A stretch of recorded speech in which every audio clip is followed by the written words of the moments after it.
اس کائنات میں اگر آپ نظر اٹھا کر کے دیکھیں تو یہ دنیا عبرتوں سے بھری پڑی ہے، بچپن سے لے کے لڑکپن تک، اور لڑکپن سے جوانی تک، اور جوانی سے بڑھاپے تک آپ جس منزل میں بھی ہیں دیکھیں کتنے لوگ تھے کہ جو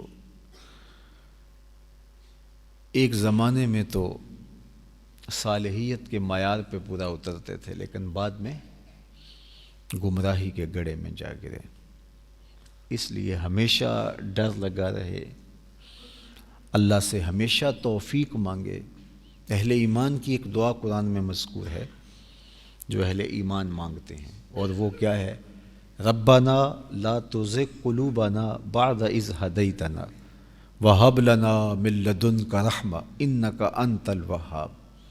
اے اللہ میرے دل کو سیدھا کر دینے کے بعد دوبارہ ٹیڑھا نہ کرنا۔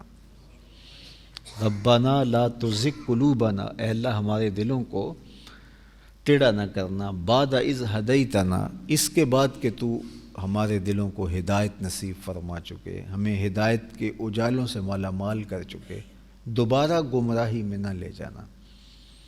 وَهَبْ لَنَا مِن لَدُنْكَ رَحْمَةً، ہمیں اپنی جناب سے یوں ہی رحمتیں نصیب فرما دے۔ اِنَّكَ أَنْتَ الْوَهَّابُ، تیری شان ہے کہ تو وہاب ہے۔ ہماری محنتوں کا ثمر نہیں ہے کہ ہم کوئی محنتیں کریں اور اس کے نتیجے میں تو ہمیں عطا کرے، مالک تو وہاب ہے، ایسے ہی عطا کر دے۔ تو اپنے عمل پہ کبھی بھی غرور نہیں ہونا چاہیے۔ جن لوگوں نے عمل پہ غرور کیا وہ برباد ہو گئے۔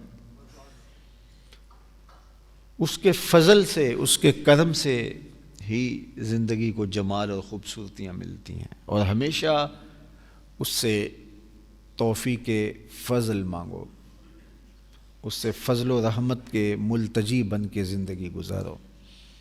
اپنے کسی بھی عمل پہ کبھی بھی غرور نہ کرنا، کبھی بھی مان نہ کرنا کہ میں نے یہ کیا ہے۔ میں اور آپ اگر کوئی اچھا عمل کرتے بھی ہیں تو وہ بھی اللہ کی دی ہوئی توفیق سے اور اس کی دی ہوئی ہمت سے۔ میری توفیق بھی تیرے کرم کا صدقہ، یہ قدم اٹھتے نہیں اٹھائے جاتے ہیں۔ تو یہ اس کی خاص کرم نوازی ہوتی ہے کہ وہ توفیق عمل نصیب فرمائے۔ بندے کے دل میں اچھائی کی توفیق وہ پیدا کرتا ہے، حالات اس کے موافق وہ خود بناتا ہے، اس کے دل میں یہ بات خود ڈالتا ہے، اور پھر اجر بھی خود دیتا ہے۔ تو یہ سراسر اس کا فضل، محض اس کا کرم اور اس کی عنایت خاصہ کا نتیجہ ہے۔ تو کبھی بھی اپنے آپ کو اس کے اندر نہ آنے دیں کہ میں کچھ کیا، میں کون ہوں۔ اسی کے کرم سے سب کچھ ہوا۔ تکبر، رعونت، غرور، خودی، یہ وہ چیزیں ہیں کہ جو محروم کر دیتی ہیں۔ یہ ساری چیزیں بے ادبی کے زمرے میں آتی ہیں، اور بارگاہ ذات کا ادب ہی سب کچھ ہے۔ ادب ہی پورا دین ہے، اور ادب ہی سکھایا گیا ہے۔ رومی علیہ رحمہ فرماتے ہیں از خدا خواہیم توفیق ادب، بے ادب محروم ماند از فضل رب۔ اللہ سے ہمیشہ ادب مانگنا چاہیے، ادب کی توفیق طلب کرنی چاہیے۔ بے ادب اللہ کے فضل سے، اس کی رحمتوں سے محروم ہو جاتا ہے۔ تو اگر ہمیں کبھی سجدے کی توفیق مل گئی، کبھی کسی امر خیر کی توفیق مل گئی، تو ہم اتراتے نہ پھریں بلکہ شکر گزار بندے بن جائیں۔ ہم سے جب نیکیاں ہوں تو اس کا شکر ادا کریں، اور دوسرا دیکھیں کہ ہمارے دامن میں گناہ بھی کتنے ہیں، گناہوں کا شمار کریں۔ نیکیاں تو جو ہوئیں وہ تو ہمیں حکم دیا گیا ہے نیکی کا دریا میں ڈال، جو ایک تمثیل بنی ہے وہ اسی لیے بنی ہے کہ ہم اپنی نیکیوں کو شمار نہ کریں، اپنے گناہوں کو دیکھیں، ان گناہوں سے کوئی چھٹکارے کا راستہ نکالیں، اس سے توبہ کریں، اس سے رجوع کریں۔ حضرت عبداللہ ابن مسعود رضی اللہ تعالیٰ عنہ فرماتے ہیں کہ مومن جب گناہ کر بیٹھتا ہے تو وہ یوں محسوس کرتا ہے جس طرح پہاڑ تلے آ گیا ہے، اور یہ پہاڑ اس کے اوپر کہیں گر نہ جائے۔ اس طرح اسے گناہوں کی فکر لگی رہتی ہے، اور وہ توبہ اور رجوع اللہ کے ذریعے سے ان گناہوں کی تلافی کرتا ہے۔ اور منافق کی مثال بیان کی گئی کہ وہ گناہ کرتا ہے تو یوں سمجھتا ہے جیسے بدن پہ کوئی مکھی بیٹھی تھی، ہلکے اشارے سے اڑا دیا، اس کو کوئی خاص فیل ہی نہیں ہوتا۔ سویر سے لے کر شام تک اور شام سے لے کر سویر تک میری اور آپ کی جو زندگی گزرتی ہے اس میں اچھائیاں بھی ہوتی ہیں، ہم سے گناہ بھی سرزد ہو جاتے ہیں۔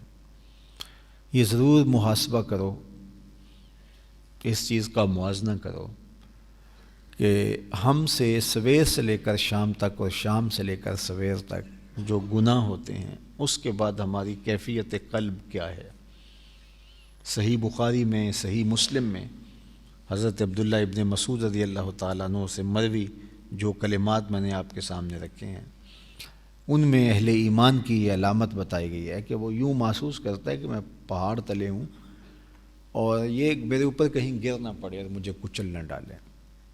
اس کا ایک بوجھ محسوس کرتا ہے، گناہوں کا ایک ثقل محسوس کرتا ہے، اس کے ضمیر پر ایک وزن ہوتا ہے کہ مجھ سے گناہ سرزد ہو گئے، تو وہ پھر توبہ کرتا رہتا ہے۔ جب توبہ کرتا ہے تو توبہ کے ذریعے سے اس کا ضمیر اس بوجھ کو ہلکا محسوس کرتا ہے، اس کا بوجھ اتر جاتا ہے اور اس کے ضمیر میں اطمینان آتا ہے کہ میرے اللہ نے مجھے معاف۔ اتنے آنسو بہتے ہیں، اس قدر وہ روتا ہے، اس قدر وہ ملتجی ہوتا ہے اللہ کی رحمتوں کا کہ وہ محسوس کرنے لگ جاتا ہے کہ میرے رب نے، میرے مالک نے مجھے معاف کر دیا۔ نہیں تو شدت کے ساتھ ان گناہوں کا بوجھ محسوس کرتا ہے اور ایسے جیسے پہاڑ میرے اوپر ہے اور مجھے کچل ڈالے گا۔ وہ لمحہ لمحہ سوچتا ہے کہ اگر میری موت آ گئی تو میں کس کھاتے میں ہوں گا، میرے اوپر تو اتنے گناہ ہیں۔ تو میں اور آپ اپنا محاسبہ ضرور کیجئے گا، ضرور کریں ہم اپنا محاسبہ کہ ہم دیکھیں کہ ہم کھڑے کہاں ہیں